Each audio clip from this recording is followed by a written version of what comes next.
Perkenalkan, nama gue Ara Royana. Di sini gue akan menceritakan kejadian yang dialami oleh sahabat gue sendiri. Ya panggil aja Anah ya namanya.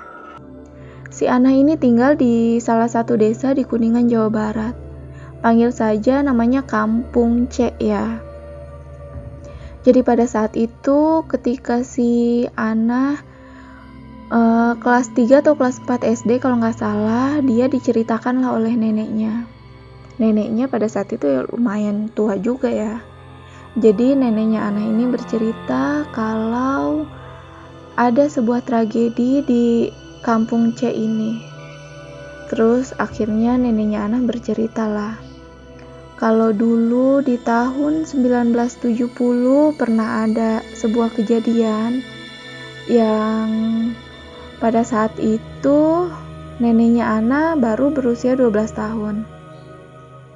Jadi di Kampung C ini ada seorang perempuan yang cantik, putih, pokoknya bener-bener idaman banget, idaman para pemuda di kampung. Tetapi sayangnya si Bunga desa ini, ya panggil aja Bunga ya. Sayangnya si Bunga ini perilakunya tidak secantik parasnya. Jadi dia itu jutek, terus juga sering banget kayak nyakitin hati para pemuda di kampung, karena ternyata si Bunga ini ya semacam sering selingkuh, gonta-ganti cowok segala macem deh gitu, dan matre juga. Akhirnya sering banget nyakitin hati para pemuda yang ada di Kampung C. Dan singkat cerita, si Bunga ini waktu itu kebetulan di kampung itu lagi ada munggah ya. Munggah itu bisa dibilang kayak menyambut datangnya bulan suci Ramadan. Jadi kalau besoknya bulan puasa, jadi hari ini munggah. Munggah itu tradisi semacam kita masak besar, lalu kita membagi-bagikan makanan kepada tetangga ataupun kepada sanak saudara untuk lawuh nanti sahur karena besoknya akan puasa. Jadi semacam kayak gitu deh. Akhirnya pada sore hari sekitar pukul 3 sore si Bunga ini disuruh lah sama ibunya, disuruh untuk mengantarkan makanan ke rumah uaknya. Ya uak ini semacam paman lah ya. Jadi si Bunga ini suruh nganterin makanan ke rumah pamannya yang bersebelahan desa. Jadi Kampung C sama kampung pamannya si Bunga ini panggil lah Kampung L ya. Jadi Kampung C sama Kampung L ini jaraknya nggak terlalu jauh, ya sekitar setengah kilo, ya kalau nggak salah sekitar setengah kilo jaraknya. Akhirnya sore-sore si Bunga pergilah ke Kampung L menuju ke rumah uaknya untuk mengantarkan makanan yang disuruh oleh ibunya si Bunga. Si Bunga bawa rantang makanan sambil menggunakan payung merah pada saat itu. Karena kebetulan pada sore itu cuaca lagi nggak bersahabat ya, yaitu lagi hujan. Hujannya sebenarnya nggak terlalu gede, jadi kayak gerimis doang. Si Bunga jalanlah sendiri menuju ke Kampung L. Cuman pada saat si Bunga jalan sendiri ini ternyata si Bunga nggak benar-benar sendiri pergi. Karena ada beberapa pemuda yang mengikuti si Bunga dari belakang. Jadi pemuda ini kayak ngikutin si Bunga tapi kayak ngumpet-ngumpet gitu biar si Bunga gak sadar diikutin. Kebetulan dari desa C ke desa L ini jalanannya ya lumayan sepi, karena selain jalannya berkelok-kelok dan turun naik, karena memang Kampung L ini kayak lebih tinggi aja dari Kampung C, jadi harus nanjak gitu deh, kayak semacam bukit. Dan jalanannya ini lumayan sepi banget karena di kanan kirinya itu ada jurang dan banyak banget kayak pohon jati, pohon bambu, dan pohon tebu. Jadi bener-bener kayak kebun semua deh kanan kirinya. Si Bunga jalan kaki pakai payung sambil bawa rantang hujan-hujan. Dan sayangnya pada saat itu Bunga tidak terlihat lagi. Bunga tidak sampai ke rumah uaknya, bahkan Bunga pun tidak pulang lagi ke rumah. Akhirnya keluarga Bunga panik. Pada malam hari itu Kampung C mengerahkan beberapa warga untuk membantu keluarganya Bunga mencari si Bunga ini. Sebenarnya si Bunga ini kemana sih? Kok dia tiba-tiba kayak ngilang, gak ada kabar, gak sampai ke rumah uaknya, tapi juga gak pulang lagi ke rumah. Pokoknya bener-bener panik keluarganya Bunga. Ibunya Bunga udah nangis-nangis segala macem karena khawatir sama anak perempuannya. Ya, singkat cerita, sebagian dari warga desa ini atau sebagian dari para warga kampung C ini pergi mencari Bunga, menyusuri jalanan menuju ke Kampung L. Dan singkat cerita, Bunga desa ini ditemukan sudah tidak bernyawa di salah satu jurang yang lumayan dalam di jalanan menuju ke Kampung L. Si Bunga ini ditemukan sudah meninggal dengan keadaan tidak mengenakan pakaian dan ada luka gorok di lehernya. Dan dapat dipastikan kalau Bunga sebelum meninggal kayak dilecehkan terlebih dahulu oleh beberapa orang. Cuman sayangnya pada saat itu, bahkan sampai saat ini, si pembunuh Bunga ini pokoknya nggak ditemukan sama sekali deh, nggak ditangkap, nggak ditemukan, bener-bener ya udah gitu aja. Sampai akhirnya di desa C ini lumayan jadi kayak serem lah. Serem karena konon katanya setiap malam selalu ada perempuan yang jalan menyusuri sungai atau semacam, ya kalau di kampung disebutnya lebak ya.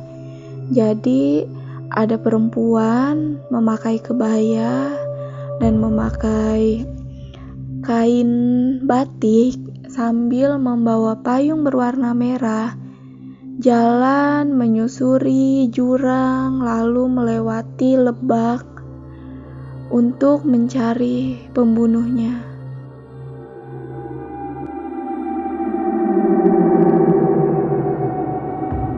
Entah itu benar atau tidak, tapi neneknya Ana bercerita kalau warga desa di kampung C ini banyak banget yang pernah melihat sosok tersebut memakai payung merah dan jalan menyusuri lebak. Jadi kayak jalannya itu ya udah mengikuti alurnya lebak aja, dia nggak terbang ke pohon atau apa, enggak, dia hanya jalan menyusuri lebak berharap menemukan pembunuhnya beliau. Pada saat itu Ana mikirnya itu hanya cerita-cerita yang konon katanya. Sampai pada suatu malam, kebetulan rumahnya Ana ini, di depan rumahnya itu ada musola. Dan Ana itu kalau sore ya udah ada di musola lah sama temen-temen dia, cewek cowok segala macem, di musola sholat maghrib. Setelah sholat maghrib setelah ngaji biasanya mereka masih kumpul di musola sampai menunggu azan sholat isya. Abis sholat isya mungkin mereka baru bubar lah gitu. Akhirnya selesai sholat maghrib, ngaji, dan selesai ngaji, si Ana dan teman-temannya ini ngumpul lah di musola. Pada saat itu kejadiannya sekitar tahun 2004. Sekitar Ana itu udah kelas 6 SD ya. Jadi si Ana ngobrol sama teman-temannya. Gue pernah diceritain nih sama nenek gue tentang hantu payung merah, bla bla bla segala macem, diceritain lah sama Ana. Dan ternyata teman-teman Ana juga tahu cerita itu, dan teman-temannya Ana juga diceritakan cerita itu oleh nenek-neneknya mereka. Dan kebetulan lagi di depan musola itu adalah lebak. Di depan musola lebak, baru jalan raya, terus ada jembatan gitu deh untuk menyeberangi lebak ke jalan raya. Akhirnya pada saat itu mereka janjian lah, nanti selesai sholat isya kita jangan langsung pulang yuk, coba deh kita tungguin, bener nggak tuh ada hantu payung merah, kita tungguin yuk, kita awasin tuh lebak. Ya udah, iya ayo, namanya anak-anak lah ya, kelas 6 SD yang masih penasaran. Dan ya gitu deh pokoknya. Akhirnya selesai sholat isya mereka nggak langsung pulang, mereka malah nongkrong di depan musola, yaitu depan musola lebak. Jadi mereka nongkrong di depan musola dan di depan mereka itu lebak. Mereka nongkrong, ngobrol-ngobrol, bercanda-bercanda. Pada saat itu yang nongkrong cewek cowok ya biasalah teman-teman sekolah yang satu kampung. Terus lagi ngobrol bercanda-bercanda sampai pukul 9 lewat atau pukul setengah 10 kali ya. Salah satu temannya si Anah ini ngomong lah, udah malam nih, ntar gue dicariin sama ibu gue, udah deh kita pulang aja deh, kayaknya hantu payung merah itu bohongan deh, udah yuk kita pulang aja. Akhirnya yaudah ayo pulang. Yang lain tuh udah pada berdiri sama Ana, udah mau bubar. Tiba-tiba laki-laki salah satu teman yang nongkrong di situ, anak laki-laki yang masih menghadap ke arah lebak, sedangkan yang lainnya kan udah ngebelakangin lebak, udah mau pulang. Tiba-tiba gemeteran sambil bilang, lihat tuh. Dan yang lain langsung refleks nengok ke arah lebak, dan samar-samar di semak-semak lebak itu terlihat sesuatu berwarna merah.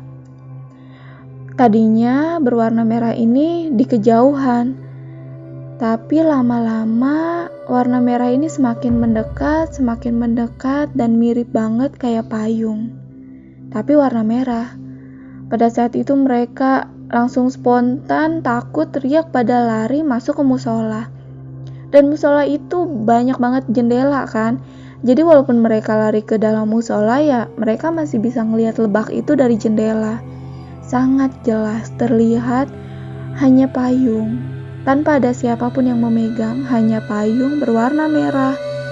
Tiba-tiba muncul dari dalam lebak, naik ke atas dengan perlahan, naik, terbang perlahan dan menghampiri mereka. Pada saat itu mereka pada teriak, nangis, ya namanya anak kecil lah ya, ketakutan, teriak, nangis.